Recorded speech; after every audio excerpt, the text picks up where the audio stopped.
माझं नाव सोनू पांडू पवार, मी ठाणा जिल्हा प्रवक्ता आहे, वंचित बहुजन आघाडी.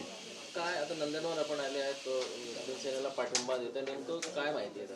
हे बघा कसं आहे, शिवसेनेचे आम्ही लोकांनी इथे डेव्हलपमेंट्स बघितलेले आहेत आणि ते बऱ्यापैकी तिथे करत आहे आणि त्याच आशा घेऊन आम्ही आज शिवसेनेला आज इथे पाठिंबा देत आहे की आमच्या एरियाचा तिथे विकास झाला पाहिजे, आमच्या समाजाचा तिथे विकास झाला पाहिजे. या कारणाने आणि ह्या विश्वासाने आम्ही शिवसेनाबरोबर इथे येत आहे.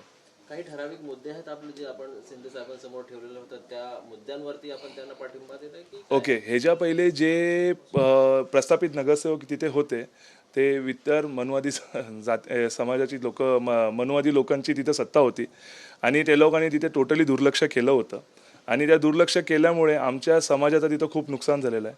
21वे शतक चालू आहे पण तिथे बेसिक गोष्ट अजून प्रोव्हाइड नाही केली गेलेली आहे. लाईट, पाणी आणि रस्ते यासुद्धा तिथे व्यवस्थितपणे प्रोव्हाइड कधी झालेल्या नाही आहेत. आता शिंदेसाहेबांचं आम्ही काम बघितलेलं आहे, ते प्रॉपरली सगळीकडे निधी प्रॉपरली सगळं काय पूर्ण करतात आणि एरियाचं डेव्हलपमेंट करतात हे आम्ही बघितलेलं आहे आणि त्या कारणाने आम्ही शिवसेनाबरोबर जायचा इथं निर्णय घेतलेला आहे. फक्त उल्हासनगरमध्येच आणखीन काही? नाही, हे फक्त उल्हासनगर मर्यादितच ही हे झालेली आहे आपल्या इथे युती, बाकी इतर ठिकाणी नाही आहे.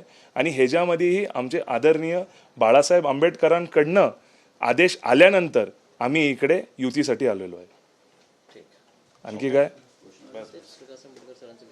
हां, प्रकाश आंबेडकर साहेबांचं होतं की बाबा दगडापेक्षा वीट मऊ, तर शिवसेना हे पक्ष एनीटाईम बरं आहे आणि बाळासाहेबांनी आम्हाला हा आदेश दिला होता, भाजप सोडून कुठल्याही इतर पक्षासोबत तुम्ही युती करू शकता आणि यासाठी आम्ही आज इथे युतीला आलो आहे. धन्यवाद.